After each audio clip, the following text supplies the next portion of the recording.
Welcome back. Time for a B-Dub3 podcast. It is brought to you by Schaefer's Oil and Al Geyer Performance as we come your way after Daytona 500 and Atlanta Motor Speedway.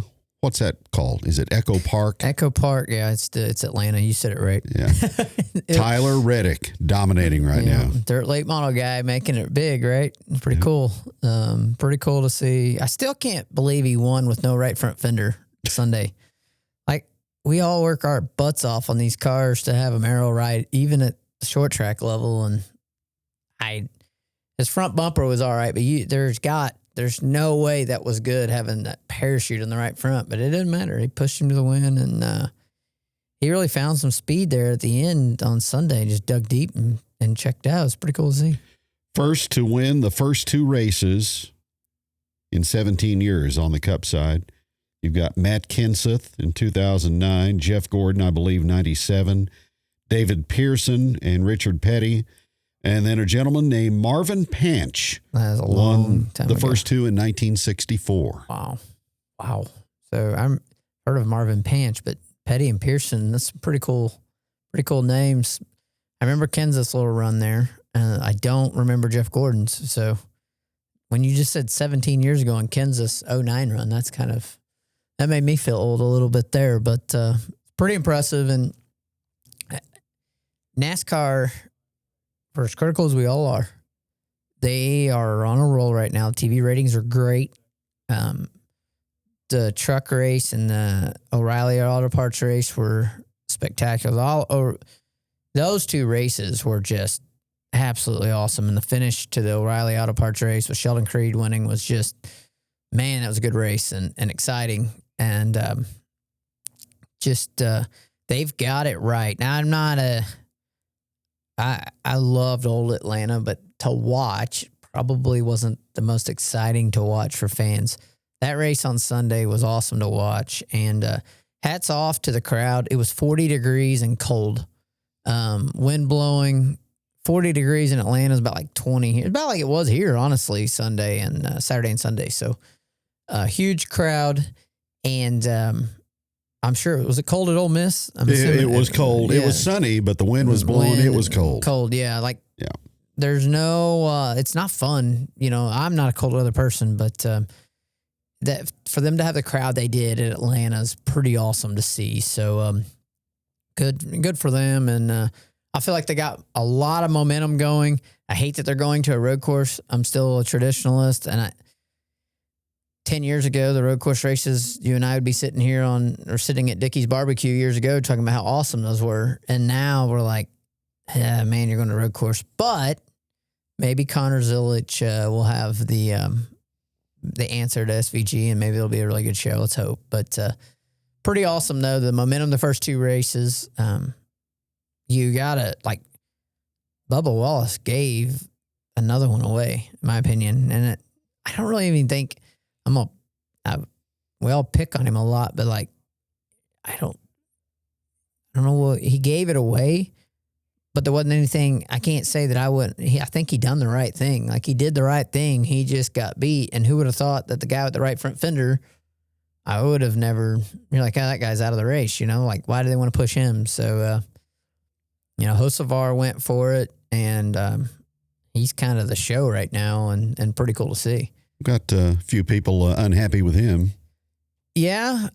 Again. Again, and I think it's awesome that he don't give a damn. That's the coolest part. It's Carson Hocevar to the Cup Series is like passing points are to dirt late model racers right now. And what I mean by that is I hate, as a racer, when you tell me that a race is a passing points race, I may even look at not going to it. And we should really call Hoffman and get him really riled up and pissed off at me. But he's not wrong for the racer standpoint. I hate it. But he's not wrong by putting on passing points races, because they are the most fun heat races for the fans to watch. It is awesome. Cutthroat.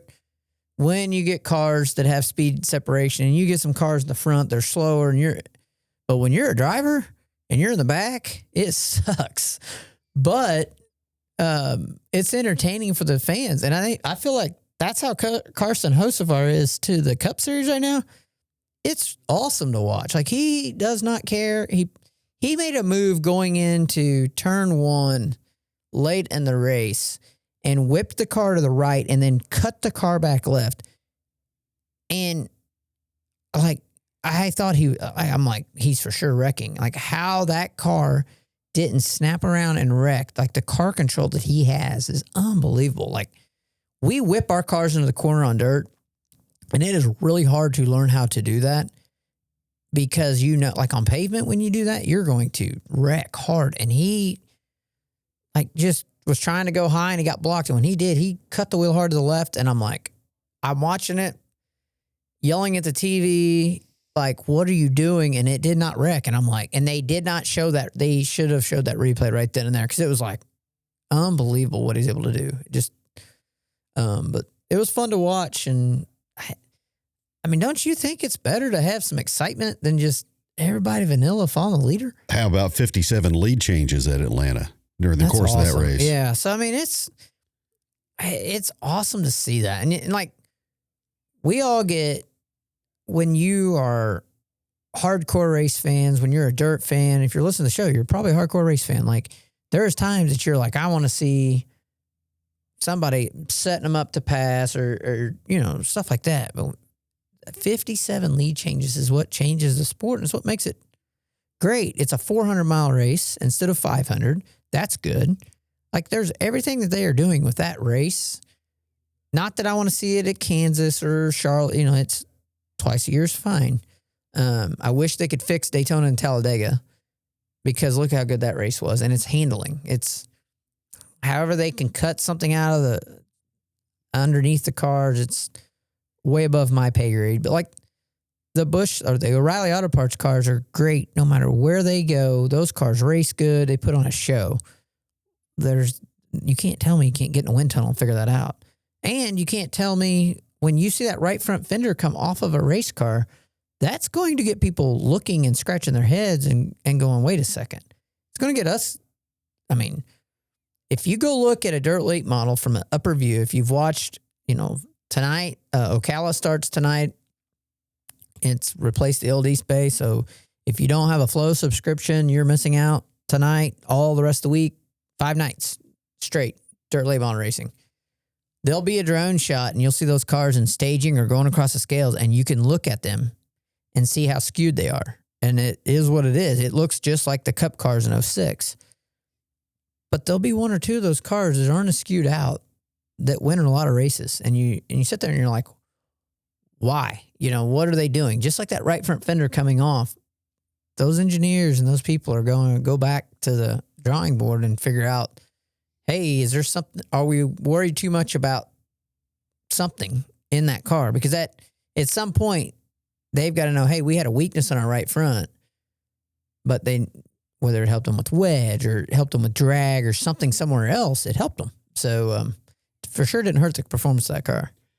Reddick had a longer run in the lead in that race compared to Daytona. I think he led 53 laps on Sunday, and at Daytona, he was just in the right place at the right time. About 53 feet. Yeah. The other thing was, too, he was sick.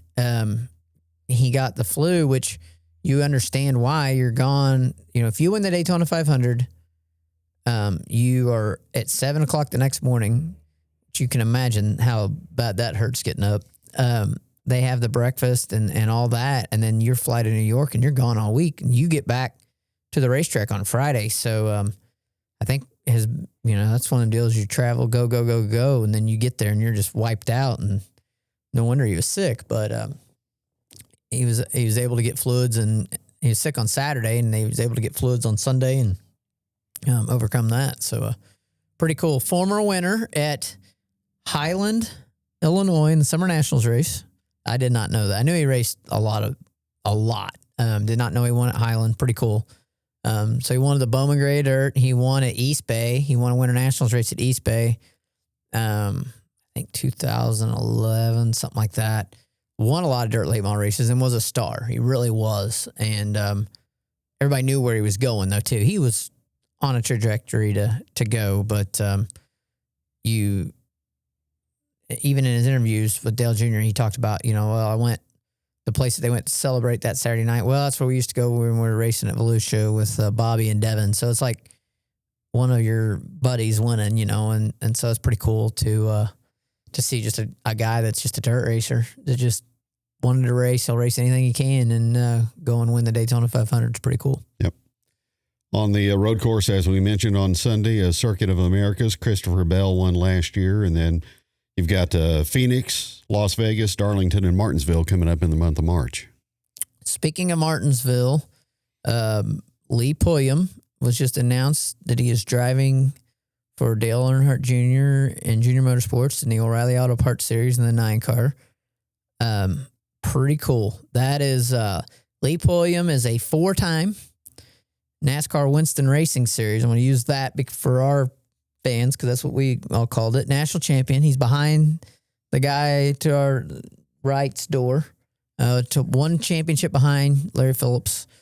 Hopefully he never gets that. No offense, but I still selfishly want Larry to always be number 1 in that. But Lee Pulliam is probably one of the top 5 most talented short track racers in the United States, and should have had this opportunity 10 years ago.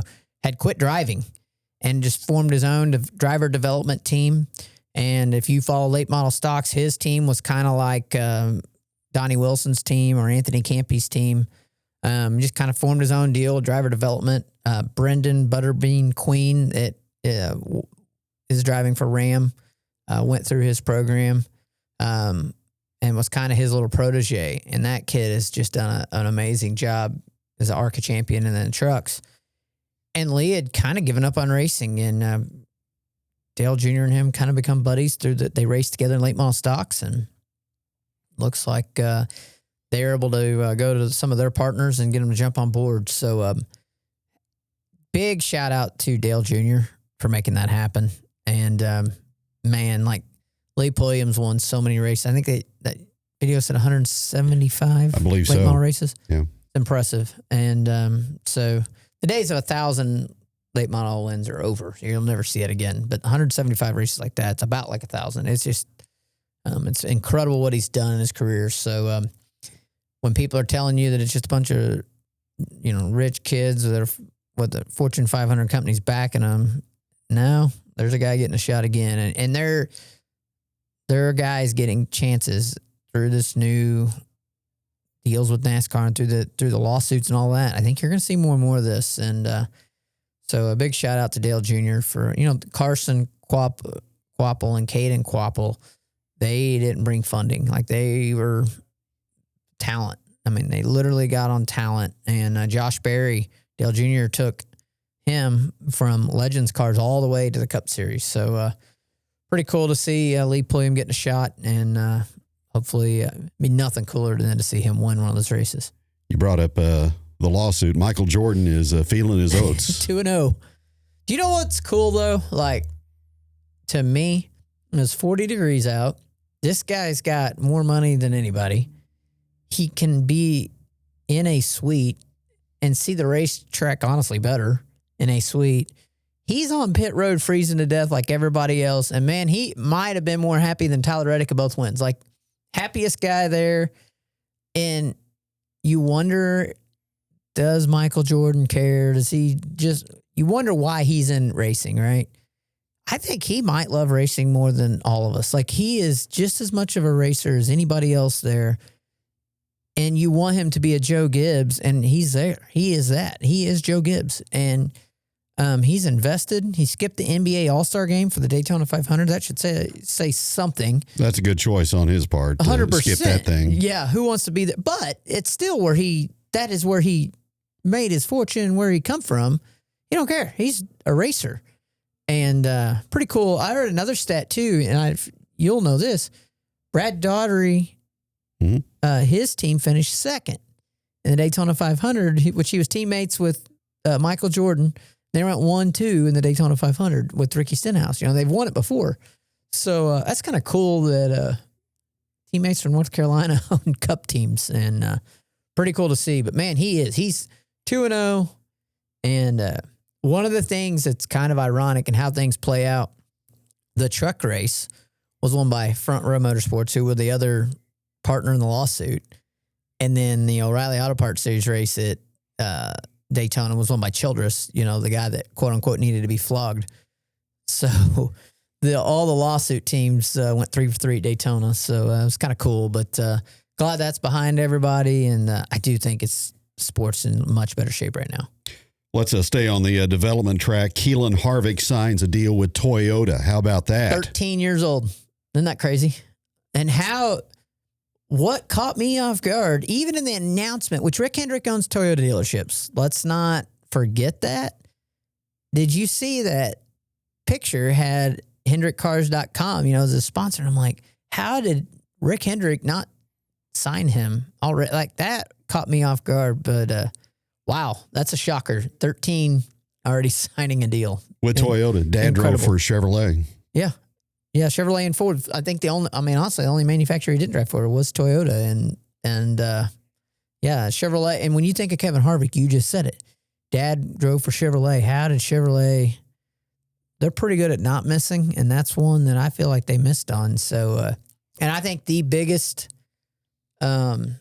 prospect to come in racing, without a doubt, ever, probably. I mean, really, the LeBron James of coming up. Like, LeBron James, in my opinion, is not Michael Jordan, but man, the hype and what he was able to do. Go back, you think of Missouri, you think of Tyler Hansborough. I remember going to his high school games. Like, Keelan Harvick is that kind of hype around him.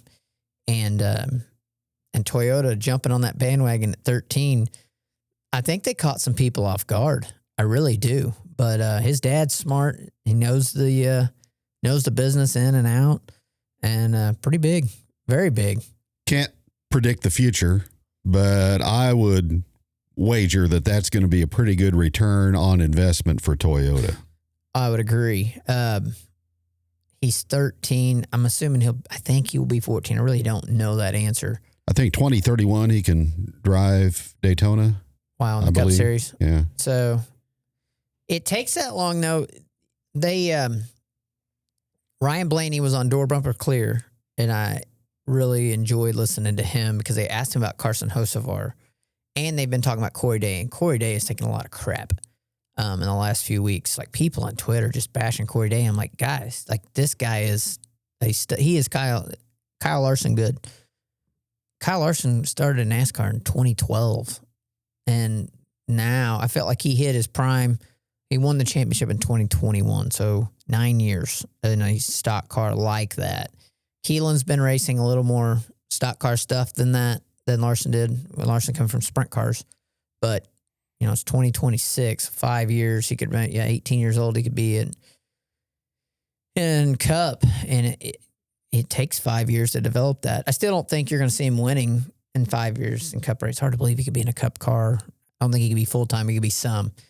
But 7 to 10 years, you could be seeing him race Reddick and Larson for championships, and that's pretty hard to believe that young and that good. But he is that good.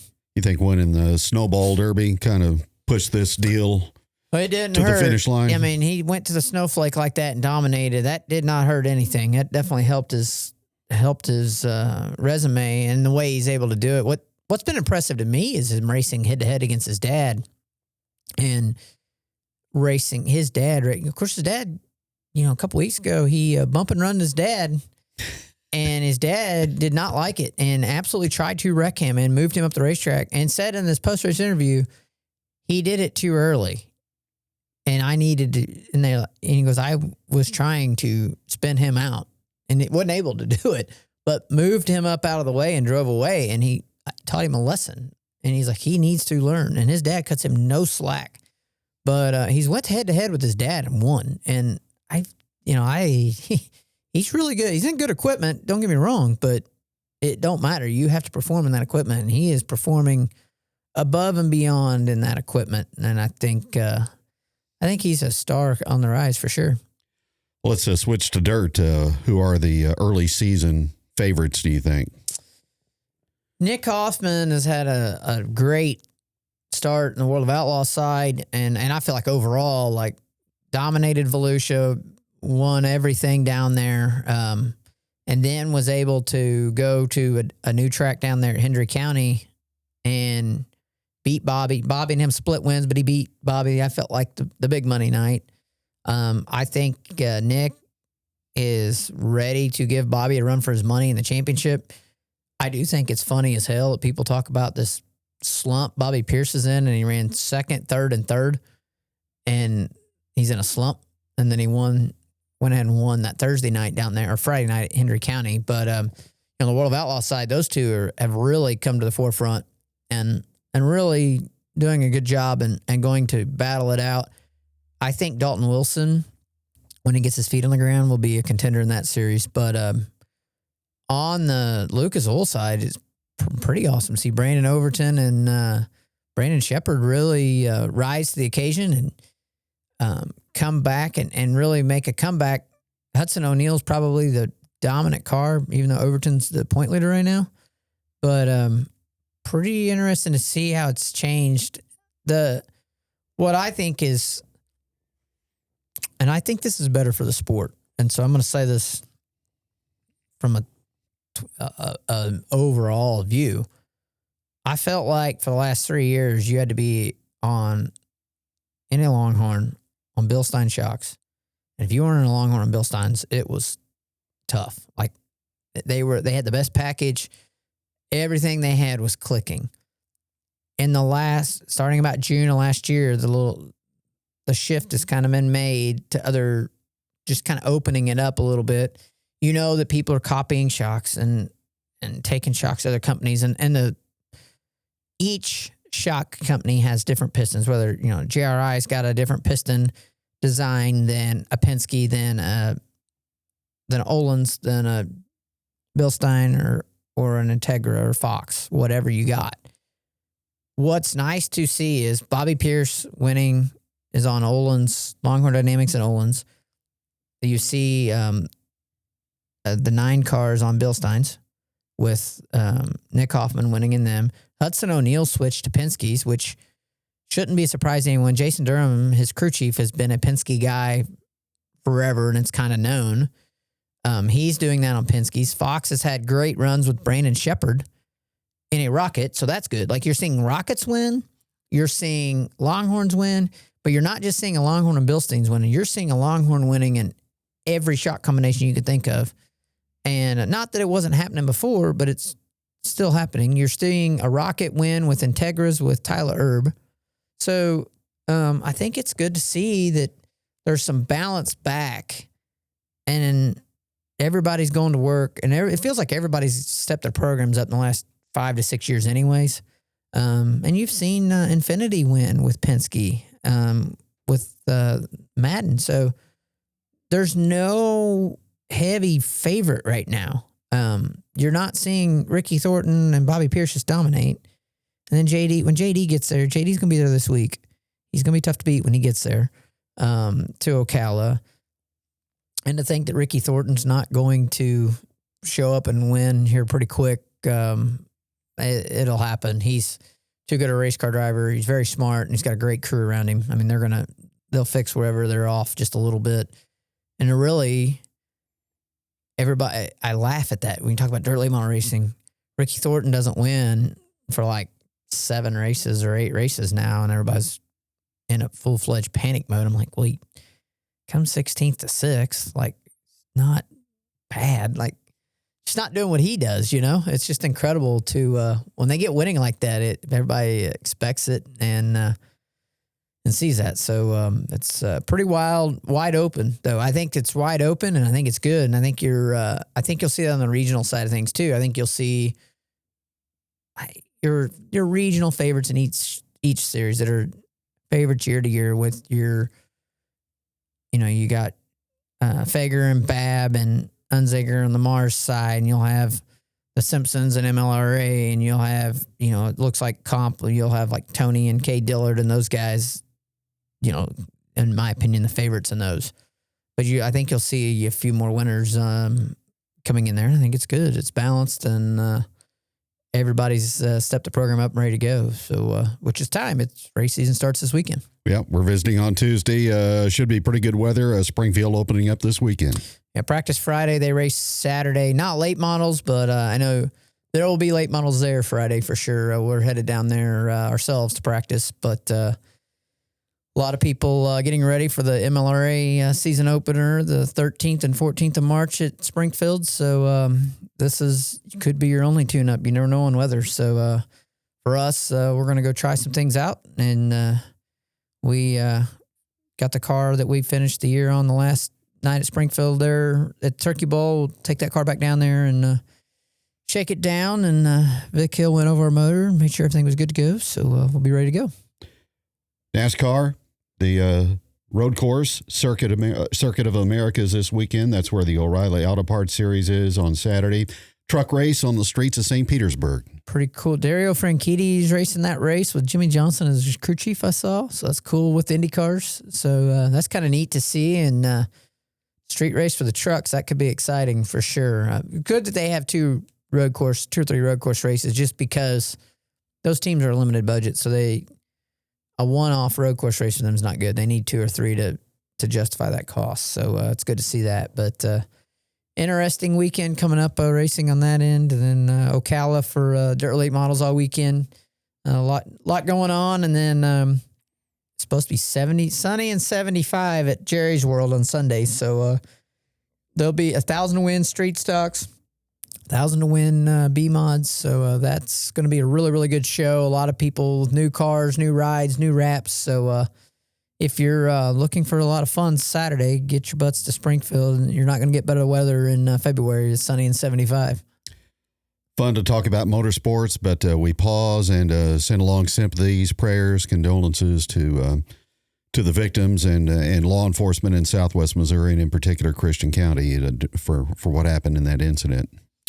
Yeah, it's really sad and touches the motorsports community. Nick Bradshaw's brother is a deputy there, and we lost Nick, and that was the first thing I thought of when I saw that. And you think about the families and everybody down there. So we love racing, we love sports because it gets us away from the real world and away from the problems in the world. And if nothing else, racing and sports can get you there. And just like the hockey game, nobody gave a damn about anything bad going on in the world. Everybody just cared about that goal and how awesome that game was. And so definitely thoughts and prayers to everybody in Christian County and those officers and those families.